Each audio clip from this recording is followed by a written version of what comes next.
السلام علیکم دوستو، آج کی ہماری ویڈیو حضرت عمر فاروق رضی اللہ تعالیٰ عنہ کے انصاف کا ایک واقعہ ہے۔ امیر المومنین حضرت عمر فاروق رضی اللہ تعالیٰ عنہ کی عدالت عالیہ میں ایک مقدمہ پیش ہوا۔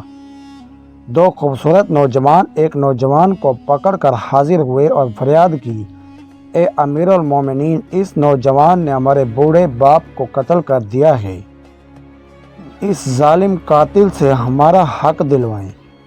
آپ رضی اللہ تعالیٰ عنہ نے ان کا دعویٰ سننے کے بعد ملزم کی طرف دیکھا اور دریافت فرمایا کہ تو اپنی صفائی میں کیا کہتا ہے؟ تو اس ملزم نے عرض کی، ہاں امیر المومنین، یہ جرم واقعی مجھ سے صادر ہوا ہے۔ میں نے زور سے ایک پتھر اسے مارا تھا جس سے وہ ہلاک ہو گیا تھا۔ فاروق اعظم رضی اللہ تعالیٰ عنہ نے فرمایا، گویا تو اپنے جرم کا اقرار کرتا ہے۔ ملزم، ہاں امیر المومنین، یہ جرم واقعی مجھ سے صادر ہوا ہے۔ آپ رضی اللہ تعالیٰ عنہ نے فرمایا، پھر تم پر قصاص لازم ہو گیا ہے اور اس کے عوض تمہیں قتل کیا جائے گا۔ ملزم نے جواب دیا، آقا، مجھے آپ کے حکم اور شریعت مطہرہ کے فتوے سے انکار نہیں، البتہ میں ایک گزارش کرنا چاہتا ہوں۔ ارشاد ہوا، بیان کرو۔ عرض کی، میں 3 دن کی مہلت چاہتا ہوں، 3 دن بعد حاضر خدمت ہو جاؤں گا۔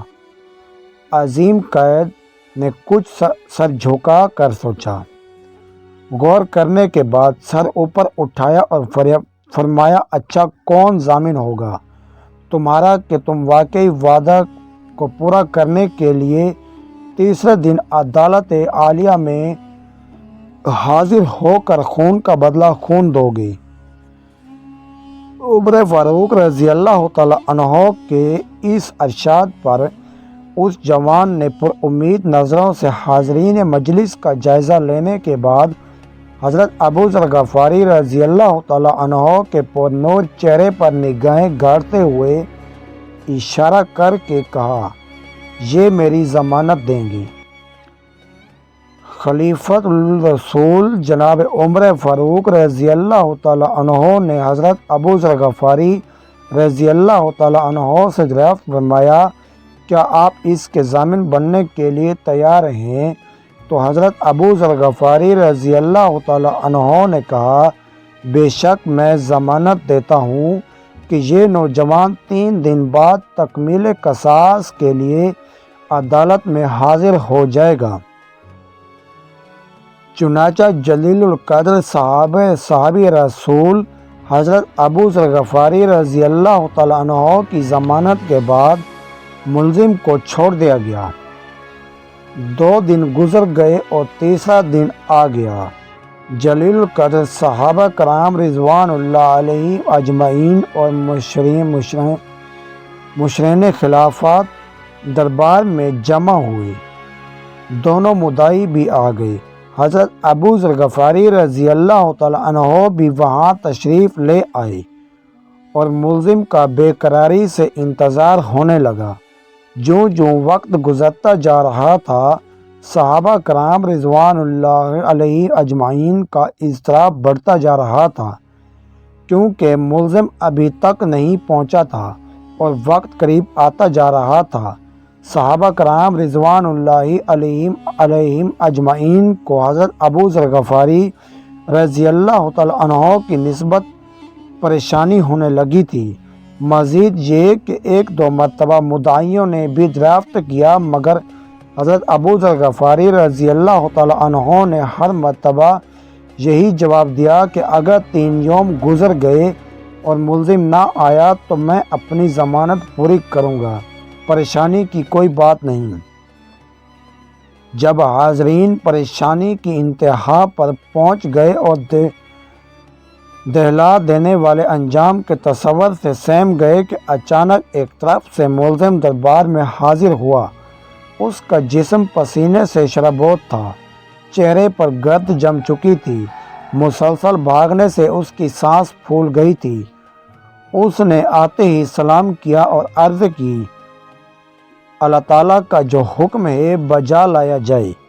آپ رضی اللہ تعالیٰ عنہ کے دریافت کرنے پر ملزم نے بتایا کہ میں ایک امانت والے کی امانت اس کے سپرد کرنے گیا تھا۔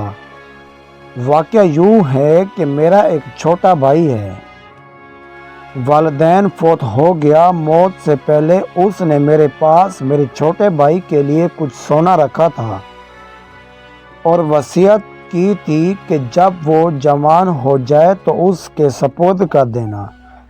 میں وہ سونا ایک جگہ رکھ آیا تھا جس کا مجھے ہی علم تھا، اس لیے میں وہ سونا اس کے سپرد کرنے گیا تھا۔ الحمدللہ میں نے امانت اس کے سپرد کر دی جس کی وہ تھی۔